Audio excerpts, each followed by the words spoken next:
Somebody who knows about leadership and excellence is my next guest. She is Dr. Cindy Waller.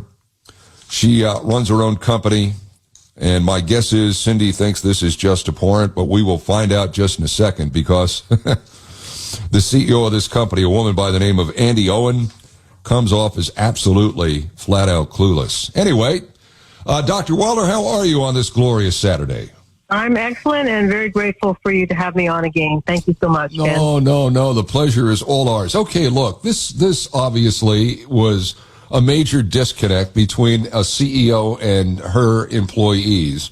But I think it speaks a little bit maybe to the tone of the whole company. I often, when you get these town hall meetings, you get a window into the way leadership, in this case the CEO, is conducted. And maybe this speaks to a deeper problem at MillerKnoll. I don't know. What do you think? I think you're spot on, Ken. And so, as you're suggesting, the CEO, Andi Owen, is the heads up the global furniture maker. And just to sort of backtrack, at one of their town halls, she was asked by one of the employees how they can stay motivated if they're likely not going to be receiving bonuses this year. So I quote exactly, because this is important in terms of the words and the tone she used, which speaks very rightly so with the values that you suggest the company may have. So here's what she said. Don't ask about what we're going to do if we don't get a bonus. Get the damn $26 million. Spend your time and your effort thinking about the $26 million we need and not thinking about what you're going to do if we don't get a bonus. All right? Can I get some commitment for that? She then went on to make matters worse and compounded it by stating, I had an old boss who said to me one time, you can visit Pity City, but you can't live there. So people, leave Pity City. Let's get it done. Beautiful. So the whole premise, if we go back to why hold a town halls are held for the purpose of disseminating information, motivating employees, and yes, report results. Yeah. If a company is not performing well, it is incumbent upon the CEO and executives to be transparent. But at the same time, it's how do we celebrate employees, show how much we value them, and how do we keep them engaged in tough times, in times where perhaps shareholder value has decreased, profits have decreased, and maybe, yes, it's possible they may not receive bonuses. She then did the opposite of, well, she apologized, but as you're alluding to, Ken, I'm just wondering about the authenticity of the apology, because what she said was she was sorry if she appeared insensitive. So it's my job as a psychologist to be able to interpret tone, intent, and words that we choose. So the qualifier appeared insensitive doesn't mean that she really believes she was insensitive. Yeah, I mean, her apology was, I feel, this is the quote, I feel terrible that my rallying cry seemed insensitive, which is, I think, the way of saying, look, the beatings will continue until morale improves. To me, this is, obviously, it was tone deaf. We've seen this on so many different levels from so many different people. I mean, it just seems, it's absolutely fascinating to me how some people send the ladder of success to the corner suite, to the C-suite, if they have this in them all along. I guess it doesn't speak much to the way people are promoted in a lot of companies, does it? It may not, and you're right. I think the CEO in particular, and perhaps others, was very obtuse. So just to bring this home, her base pay plus bonus, shares, other incentive plans came to close to $5 million. The average salary at MillerKnoll is $45,000. So the average employee makes less than 1% of what she makes. So let's just think about the reality of this in the economics that we live in. First of all, we can see where the economy is going. We might hear otherwise from the people in charge, but by and large, this economy is tightening up and jobs are being lost. And I suppose the other end of that, which is still fascinating to me, is there are a lot of unfilled jobs in this country.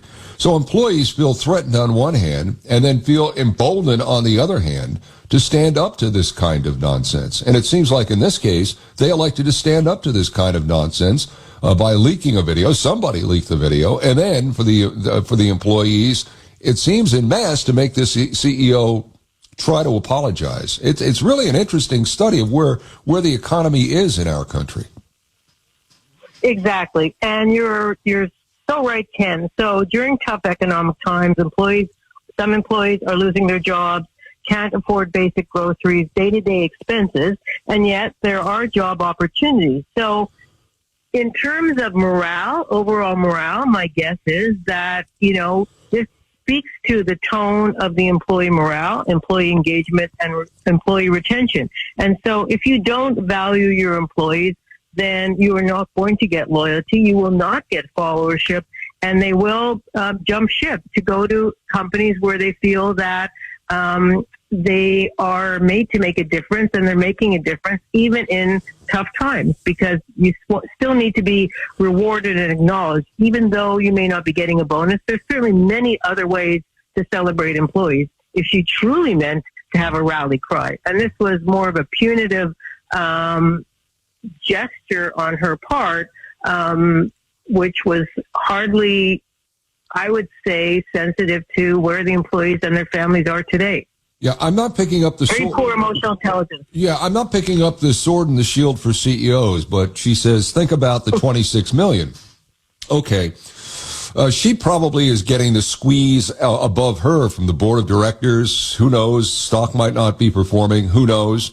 But I think the job of any good CEO, understanding that stress she may be under, the job of any good CEO, for that matter, any manager, is to be kind of a filter so it doesn't all roll downhill onto the head of the last in line. And I think that's where the real failure is here. If she was getting squeezed, don't make it somebody else's problem. Figure out a way so that you can get to whatever the goal is without making everybody feel like they're just another oar in the water for some sort of ship.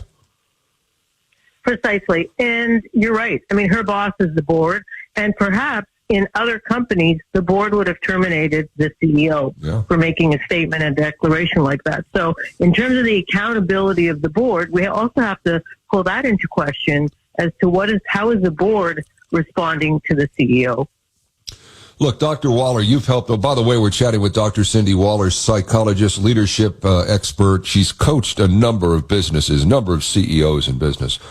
I worry about where we're going in business in this country, particularly business where you have a large number of people employed, maybe a business that employs 250, 300 people, who knows how many. But my point being is I'm a little worried here because everybody is getting stressed. Everybody is getting pulled in a number of directions. Good employees are leaving for what they think are greener pastures. Employers are having difficulty filling those roles. This whole employer-employee relationship seems to be morphing, and it doesn't seem to be staying in one spot very long. What could be done to prevent what happened to this woman, Andi Owen, and what could be done to help other CEOs? Sure, terrific question. So I think it's twofold. I think one, we have to look at, in addition to CEOs, we have to look at how can we protect the employee population. So if you're searching for a job or you're thinking of jumping ship and you're looking for a new job, it truly is important for you, the employee, to do your due diligence. What are the values of the company, and how is the company actually supporting, representing the values? As a CEO and as executives of the company, right now, companies that are sensitive to employees are really putting in all kinds of programs that are helping employees and their families with work-life balance, emotional well-being, coping strategies for stress, because we realize that every employee is a human that comes from a context. And there are stressors in their personal life, whether it be medical, psychological, or others. So CEOs need to understand that if you want to motivate and inspire employees, you have to look at their well-being as well, and look at that employees as a whole individual. Yeah. And so companies that are supporting and putting in programs like that are the companies that employees should attach themselves to. And if you're an employee, don't even visit Pity City because of the taxes, and don't live there because the rent is too high. You know, I mean, there's got to be a little bit of that on the other side too, right? Absolutely. I think, if you're an employee and you're in Pity City, or that company in particular, Miller Knoll, when you have an opportunity, you need to look very closely about what's important to you. And what is important is your well-being. Absolutely. Dr. Waller, it's always good catching up with you. How do people find you? Because you're such a positive voice here. How do people find you? In particular, if we have many, many large companies based here in the greater Cincinnati area. One of these CEOs is driving around today, maybe just aimlessly and trying to get away from it all, but understands he might have a problem, and Dr. Waller could help him or her. How do they get a hold of you? Great question. I hope that I can help steer the path right for any aimless CEO. And so CindyWaller.com, CindyWaller.com is where you'll find me. Thank you, Doctor. You stay well now. We need to hear your voice. Thank you. Thank you so much, Ken.